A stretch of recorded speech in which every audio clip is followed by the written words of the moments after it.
Dr. Lauren Toby and Erica Renande. You might know them as the Psychobabble BCBAs.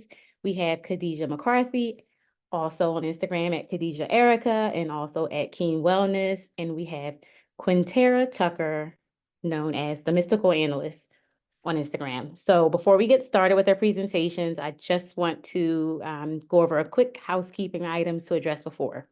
So everyone, please keep your mics off. We're going to keep mics off. There will be a time at the end of all the presentations for questions. This event is CEU eligible for One Learning CEU. So I'm going to drop the link in the chat. So if you're going to be attaining CEUs for this event, you must fill out the Google form. So I'm going to drop the link. And if you're watching this as a recording, you will have access to this recording and be able to collect CEUs for this event until June 8th.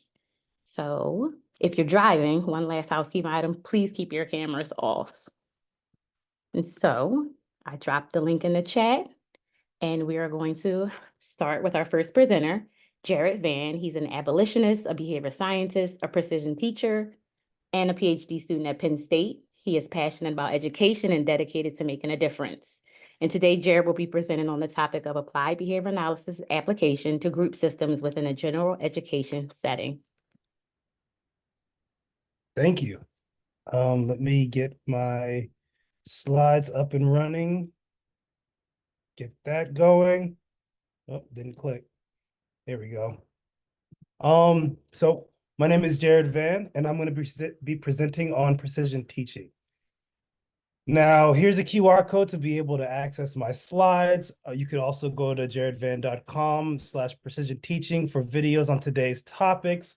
I wrote a chapter in this book incorporating applied behavior analysis into the general education classroom. And that chapter is on precision teaching, which is what I will be talking about today. One of the quotes about precision teaching that I really think is important is that acceleration may be the first truly unbiased measure of aptitude in educational literature. And I'm going to be conducting some research on that to bring that to light. Now, I'll share the QR code more at the end of the slides, but for now, let's get into it. So, precision teaching is an evidence-based measurement and decision-making system that enables educators to evaluate instruction using the standard acceleration chart. You may see that precision teaching isn't a method of teaching per se, but it is a system of precise behavior detection, measurement, and decision-making to help determine the effects of any intervention or instructional implementation, which means that you can use whichever intervention or method of instruction you want, and precision teaching helps with measurement and timely decision making. So there are 4 steps to precision teaching, and then those are linked to the 4 guiding principles of precision teaching. The first step is pinpoint. We use pinpoint plus instead of an operational definition, and we'll get into that. Then the second step is record, which is where you collect your data.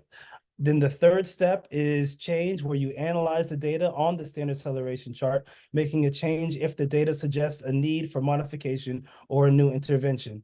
Then finally, we have try again, which is where if a performance and learning data do not demonstrate adequate progress, iterations continue with new interventions and personalized strategies. And the behavior change agent or the teacher or behavior analyst, they never change and give up on the learner. They never give up on the learner. So the 4 guiding principles are: the learner knows best, use only observable data, measure behavior using frequency. When precision teachers talk about frequency, we mean count over time, and then chart data on the standard acceleration chart. You are not precision teaching if you're not using the standard acceleration chart. So let's keep going. These are some of the academic areas that precision teaching has been applied to, such as basic literacy skills, math fact fluency, writing and spelling, college course concepts, and fluency-based curricula. In fact, Morningside Academy has an entire curriculum based with precision teaching embedded into it. And Dr. Kent Johnson, who is now the president of ABAI, came up with Morningside Academy back in like the 80s, and I highly recommend anybody go do some research into it. Now, PT has also been used in the fields of autism and intellectual disabilities and all types of other disabilities as well. But for now, we're just going to talk about the academic applications.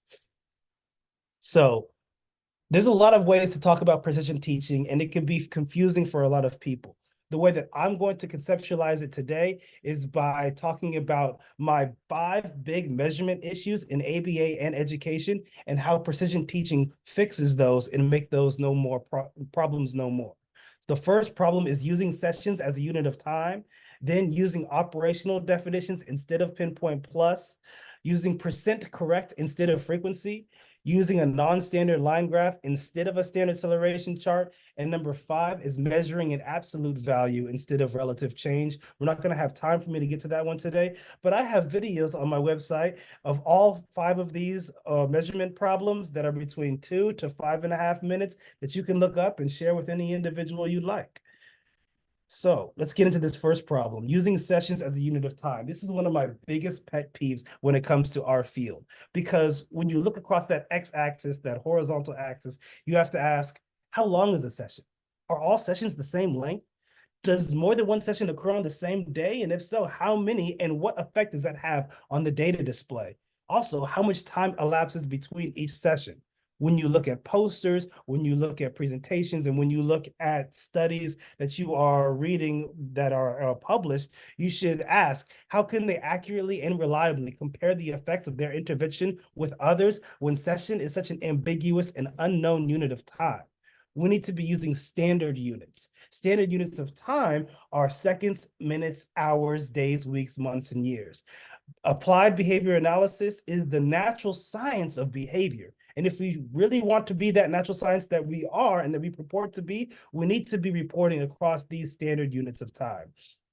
A great example is this one in this quote as to why it's a problem. If a teacher providing data that occurred 1 minute one session, 2 minutes the next, and 3 minutes the third session may show an ascending trend completely due to the artifact of giving students increasingly larger amounts of time each session. Now, if you're seeing sessions running across that x-axis, you should question at least how long is a session and are they all the same length? Because this affects how practitioners make decisions. But fortunately, we got a solution for that in precision teaching. We show and we use the standard acceleration chart. Now, each daily per minute standard acceleration chart is the same. They are standardized. They have these thick blue lines, and those are Sunday lines. And then every day after it is Monday, Tuesday, Wednesday, Thursday, Friday, Saturday, followed by another thick blue line. That's another Sunday.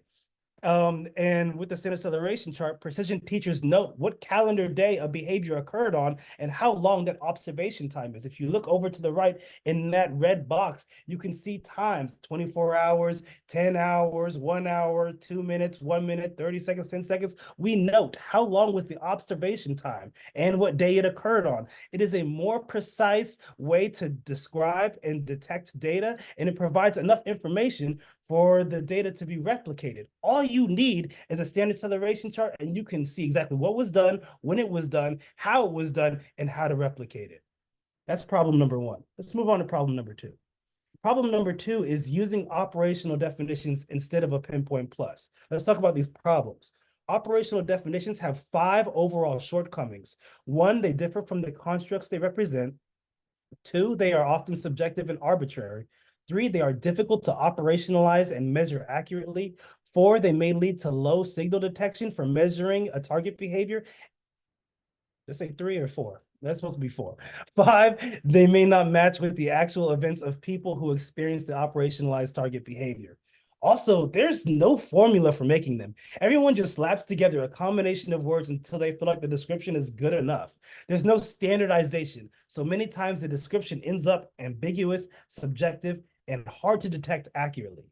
Additionally, how many times have you seen an operational definition that has more than one behavior included, or have subjective terms like forcefully or intentionally, or even be hella long, exceeding 30 words or more? Well, this affects how practitioners make decisions. Precision teaching has a solution. In precision teaching, we use the Pinpoint Plus. A Pinpoint Plus has a formula for construction, which is a learning channel, a movement cycle, and a context. The Pinpoint movement cycle includes an action verb, an object or an event that receives the action, and a comprehensively defined context where the observation of the action verb and object or event occurs. And the plus is the learning channel. Pinpoints represent an alternative for describing behavior targets or target behaviors. A fully formed pinpoint enhances detection of the target behavior, directly represents the target selected for observation, and improves communication among all stakeholders. Additionally, pinpoints may also provide better detection accuracy than operational definitions. But don't just take my word for it. I've got receipts. Check out these data. Cabina et al. 2022 compared the detection accuracy of an operational definition versus a pinpoint for observing self-injurious behavior, specifically head hitting in videos. If you want to learn more about Pinpoint Plus, you could definitely get the book or look at some of my videos. But you can see on these data that operational definitions had a 75% detection accuracy compared to the 93% detection accuracy of pinpoints. Also, look at that detection range between the two. This affects how practitioners make decisions, because if you can't detect it accurately when it's happening, all your data is going to be messed up. And I also want to kind of hit on the learning channels. Learning channels tell how sensory information comes in and how the information goes out, because behavior is not emitted, it is permitted by the environment. With these learning channels, we can describe the way that those sensory information come in and go out. And this matrix is specifically for academic, personal, social learning, but there are other matrices that exist. The three most relevant ways that skills are tested to see if learning occurred are see, say, such as reading aloud, hear, write, such as spelling words from dictation, and see, write, such as solving math problems. But in the classroom, we even have other ones, such as hear, say, where a child or a learner will hear a question and say the answer. What the learning channel helps us do is it helps us teach the way we test and test the way we teach. We need to make sure that if we expect them to see questions and write the answer, then we need to teach that way. We can't always expect them to be able to move over their skills from being able to hear it and say it to being able to see it and write it, because those are different learning channels. So we're giving our learners more opportunities to learn however works best for them. And there are so many benefits to using learning channels. Let's move on. Here we go. So one of the cool things about these learning channels is precision teachers have been using them for a long time. They've been using them so long that they've been able to find performance standards or fluency aims. These are aims for students or learners to reach to be able to gain fluency, which is the fluid combination of accuracy plus speed, which characterizes competent performance. So for example, there are reading fluency aims, math, spelling, and handwriting. There are many more, but this is all I can fit on the slide. But you can see it says see, say, letter sounds, and it says 120 to 100 sounds per minute. Now we always pick the bigger number first because we want our students to reach to the top. But if you notice, each one says per minute. It does not say percent. And there's a very specific reason why we don't use percent and we use frequency, which is count over time. Let's talk about it. Here we have data from three groups of people. A group with intellectual disabilities, age 12 to 57, public school children, age 5 to 7, and adult therapists and administrators working at the state school. When we analyze behavior using measures as insensitive as percent correct, we cannot detect any differences between these three groups. Therefore, decision-making is hampered by such an insensitive measurement. You can see over here, it says copy numerals, write ones, label pictures, label numbers. Everybody seems like they're performing at the same rate, at the same level, because in percent, it shows that the students with intellectual disabilities are performing at the same level as non-disabled adults. But if we look at frequency, we get a different picture. Here, when we measure with frequency, which is count per time, we can see the difference between beginning and mastery levels of skill. Since frequency is used here, you can clearly see the difference in the levels of performance. You can see the students with intellectual disabilities and their range compared to the non-disabled adults. Whereas when you were using percent correct, you could not see any difference because percent correct is hiding that difference because it doesn't give you all the data. You see, in typical schools, they say 100% accuracy is mastery in schools. But accuracy is not a sufficient criterion for mastery. I'm not lagging. I'm going to do this on purpose. If I talk like this, then I am saying every word correctly, but I'm not saying it at a pace or at a rhythm fast enough to emulate natural speech. So when we say accuracy plus speed is fluency, we don't mean you have to go super fast, but there's a certain pace or rhythm that each behavior requires to be appropriate for the natural environment. For example, I could cross the street with 100% accuracy, but don't you need a little bit of pace to do it as well? Another example is if you got pulled over and the officer said, here's a ticket for going 77%, you'd be like, 77% of what? And then even imagine if your doctor measured your heartbeat in accuracy. They'd be like, oh yeah, 100% heartbeat, you're good to go. It's a clean bill of health. No, we're a science. We need to be using dimensional quantities. So one of the ways in education that they actually do use frequency is when it comes to typing.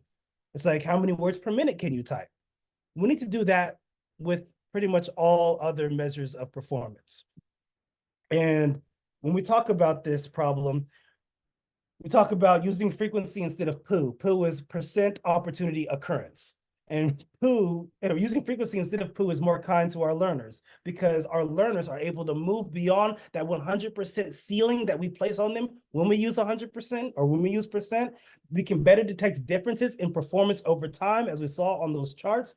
You can give them the chance to tell you how well they can perform, and it allows these performers, these students, these learners to grow to their full potential.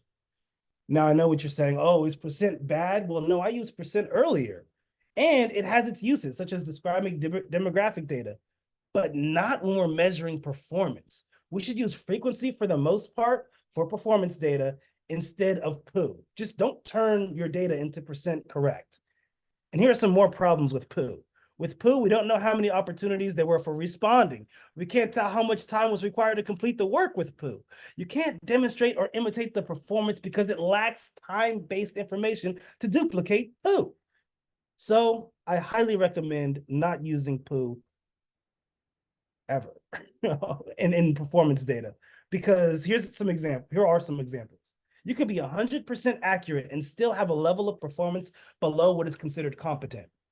Let's say Shaq makes one free throw in a game. Does that mean that Shaq is a good free throw shooter? We don't know because percent is hiding the real data. Here's another example.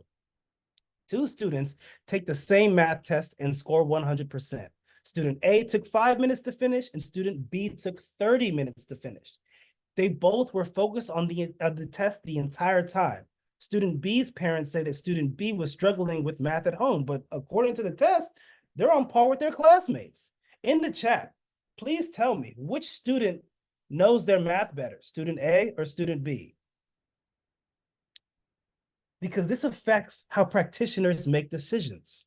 If you look at it and see 100% on both sides, but there's a further story in there. And thank you for those in the chat that are responding. I'm going to move on for time's sake. Now, I want y'all to look at these data. All three of these non-standard line graphs are having the same data. They all have the same data, but each of them are scaled differently because you can stretch and shrink your axis, your y-axis, to make your intervention look more or less effective. And this affects how you make decisions. When you go to look at posters or you go to read articles or whatever, you should ask, why did you scale your axis like that?